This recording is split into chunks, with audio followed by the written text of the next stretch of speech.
Oi, gente, tudo bem? Aqui é a Mirella Cordeiro. Nesse vídeo a gente tem um convidado que é praticamente italiano. Não, brincadeira. Eu estudei com o Lucas na faculdade e no ano passado ele passou um semestre, aliás, 2 semestres, né? Na Itália.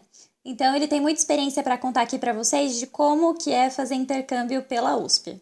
Então, Lucas, vamos aí, se apresenta, fala qual era o seu curso, onde você ficou. E beleza. Eu sou o Lucas, estudante de jornalismo. Eu fiquei um ano em Roma, estudando na Universidade La Sapienza, fazendo intercâmbio pela ECA. Então já vamos começar com as perguntas, mas antes, por favor, se inscreve aqui nesse canal e já dá um like nesse vídeo para ajudar na divulgação, por favor, certo? Então, Arrasou. Lucas, conta pra gente, primeiro, por que que você decidiu ir? Então, eu sempre tive vontade de fazer intercâmbio, mas eu não, tipo, foi sempre sonho, assim, nunca tinha ideia de valor, de como é que funcionava, nada. Mas eu sempre tive vontade de morar em outro país, na verdade. E eu sabia, quando eu entrei na ECA, eu sabia que tinha alguns programas de intercâmbio, mas eu nunca fui atrás de nada. E aí, na verdade, em 2019, né, vocês foram numa palestra, alguma coisa para explicar e voltaram falando sobre como é que funcionava. E aí eu falei, vou fazer então. Não tenho nada para fazer mesmo. Quando o Lucas fala vocês, sou eu e mais alguns amigos que faz parte, assim, do nosso grupo. Nessa palestra especificamente que ele falou, eu não fui, foi o nosso amigo Matheus. Foi, eu pensei que você Não. tinha ido. Mas eu já tinha participado de uma outra reunião também para entender como é que funciona, então eu sei um pouquinho. Próxima pergunta. Como que foi o passo a passo? Você foi atrás de ajuda? O que que aconteceu? Conta pra gente. Quando eu vi que o edital estava aberto, aí fui ver. O edital basicamente pede alguns documentos básicos, assim. Aí eu mandei todos esses documentos. Você passa por duas entrevistas. Uma entrevista com, eu acho que é o professor coordenador do curso, que é quem vai avaliar as disciplinas que você quer escolher na universidade estrangeira, para ver se tem a ver com o seu curso, se faz sentido para você fazer ir para essa universidade. E aí depois tem uma segunda entrevista com um professor que é responsável pelo acordo com a ECA, porque eu fui por acordo bilateral, né? Que é um acordo da universidade estrangeira com a faculdade, né? No caso da ECA com a La Sapienza. Depois disso, a universidade estrangeira só dá um ok assim no seu nome e já te manda a carta de aceite, que é a carta convidando você formalmente para ir estudar lá. É só isso, gente. Aí você vai. E aí você vai. Isso é engraçado, porque assim, tudo parecia muito distante para mim, assim, parecia que era algo muito grande, muito difícil. Mas no final das contas foi meio que isso. Eu mandei uns documentos, falei com umas pessoas e quando eu vi eu tava indo. É meio doido mesmo. Tá, então vamos lá. Eu sei que na USP tem alguns tipos de intercâmbio. Tem uns que é pela Alcane, que é o órgão que cuida dessas relações internacionais da USP inteira, né? De várias faculdades, não só da ECA, onde a gente estudou. E tem também os intercâmbios que são de acordo bilateral, igual ele falou, que no caso era da ECA com a La Sapienza, que é uma faculdade lá da Itália. Tem vários outros tipos também. Tem algumas bolsas que são pelo Santander Universidades. Eles sempre mandam para o nosso e-mail USP. E tem algumas outras formas. Tem uma bolsa que chama empreendedorismo. No caso do Lucas, ele fez esse de acordo bilateral, igual ele já falou. Eu acho que nesse caso, talvez seja um pouco mais simples, né? Você conversa direto com os professores. É uma coisa talvez menos burocrática.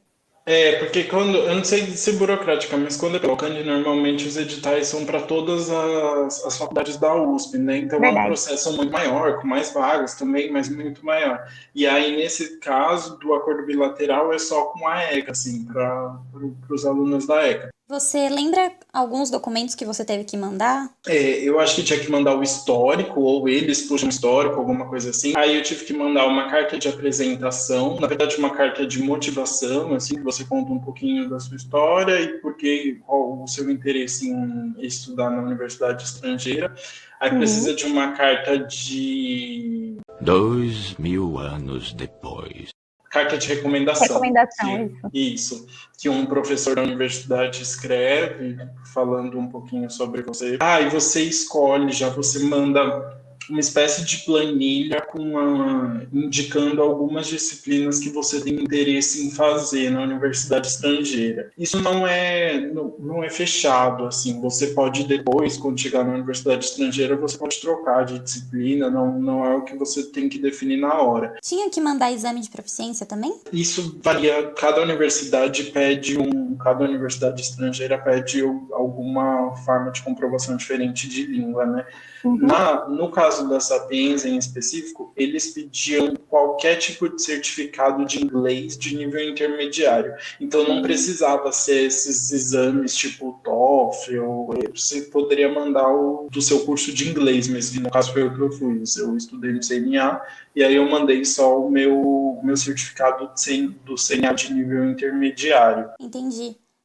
E como que as aulas eram? Eram em inglês ou era italiano? Na verdade, assim, a universidade oferece os dois tipos de aula tanto em inglês quanto em italiano, depende da disciplina. Mas eles definiam que estudantes que não tinham um italiano intermediário não poderiam cursar as aulas em italiano, só as aulas em inglês.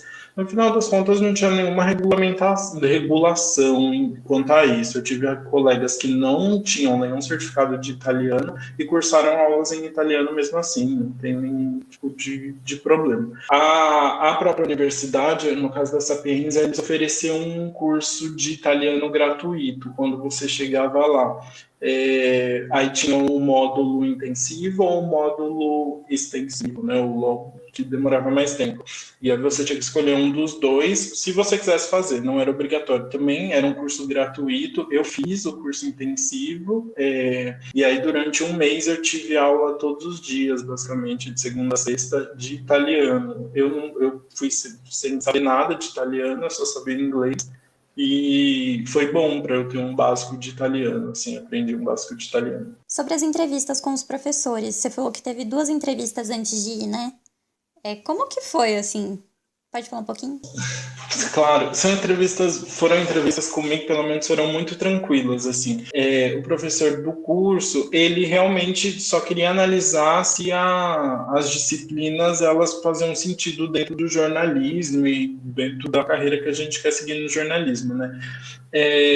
Foi uma conversa super interessante. Ele, na verdade, ficou perguntando, por exemplo, a mim ele perguntou por que a Itália e o porquê das disciplinas. Mas foi uma conversa mesmo super tranquila, durou 5 minutos, assim. A segunda entrevista, a entrevista com o professor responsável pela Fordham, foi uma entrevista mais burocrática, assim, para entender. A questão dele tinham 7 alunos inscritos para ir para o intercâmbio na Itália e tinham 6 vagas disponíveis. Então, a questão dele era quem a gente pode excluir aqui. Mas isso varia muito também do professor. Eu sei que tem professor que vai querer entender um pouco mais como está a sua língua, se o seu idioma está apropriado. Tem professor que só lia a carta de motivação, por exemplo, nem tinha uma entrevista física pessoalmente. Então, varia muito de acordo com o professor mesmo. No seu caso, você não fez intercâmbio com bolsa, né? Não. Mas tem essa oportunidade para quem quer. Você sabe um pouco sobre isso? Sei, é um processo bem simples, pelo menos as bolsas que estavam disponíveis para os alunos da ECA. Basicamente, você manda um formulário afirmando que você quer participar do processo e aí você tem que mandar, acredito que uma cópia do seu Lattes, você tem que criar um Lattes bonitinho, porque, por exemplo, tem alguns critérios de desempate, alguns critérios que te ajudam, além da média ponderada, alguns outros critérios para a escolha dos alunos contemplados. Ter feito iniciação científica é um deles, e ter estudado em escola pública também. Você só manda os documentos mesmo, e depois eles liberam a lista com os alunos contemplados. Interessante você falar que é um processo meio simples, porque tira o medo das pessoas, né? De achar que não vai conseguir, e por isso nem tenta. Exato. Não, e super vale a pena, assim, tentar, né? Assim, às vezes, mesmo que você não consiga, né? Você pode deixar para outro semestre, tentar de novo. É bom conhecer todo o processo. Aproveitando que você falou de semestre, como que ficaram os semestres aqui? É uma interrupção, tipo, tranca? Como que funciona?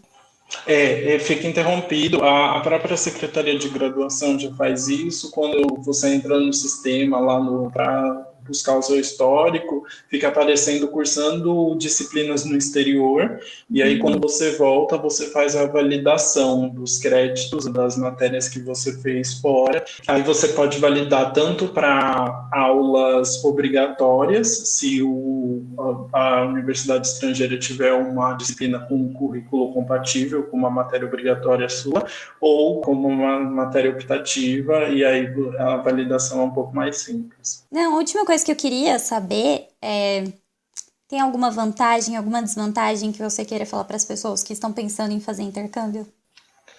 Só tem vantagem, eu acho. Ai, que bom, melhor ainda. Eu acho que sim, não, de verdade. É uma experiência muito positiva. Morar em outro país, pelo menos para mim, assim, foi uma experiência muito enriquecedora em muitos sentidos, assim. Estar dentro de outra universidade, conhecer como outra universidade funciona e como as disciplinas acontecem em outro lugar é muito interessante, porque, assim, de um jeito ou de outro, as matérias acontecem de forma diferente.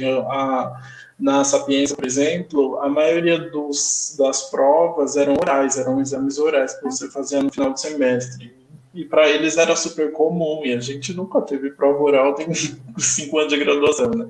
Então, conhecer como outras universidades funcionam, o que eles estão lendo, o que eles estão estudando, já é bem interessante. E além disso, tem todo o enriquecimento de morar em outro país, né? De poder viver outra cultura, comer muito, no caso da Itália. Então, realmente, foi uma experiência muito importante para mim, assim, acho que aprendi muito. Não consigo ver desvantagem, não, só acrescentou, só. Lucas, você quer acrescentar alguma coisa? Não, eu acho que é isso. Se alguém tiver dúvidas, fiquem à vontade para perguntar, mas acho que é isso. Acho que deu para resumir bem. Beleza, então é isso, gente. Espero que vocês tenham gostado, espero que tenha ajudado. Se vocês tiverem dúvidas, coloquem aqui nos comentários, a gente tenta ajudar vocês como for possível. E não se esqueça de se inscrever, curtir o vídeo, compartilhar com quem tem interesse em fazer intercâmbio, ainda mais se for na USP. Então é isso, vejo vocês no próximo vídeo. Tchau!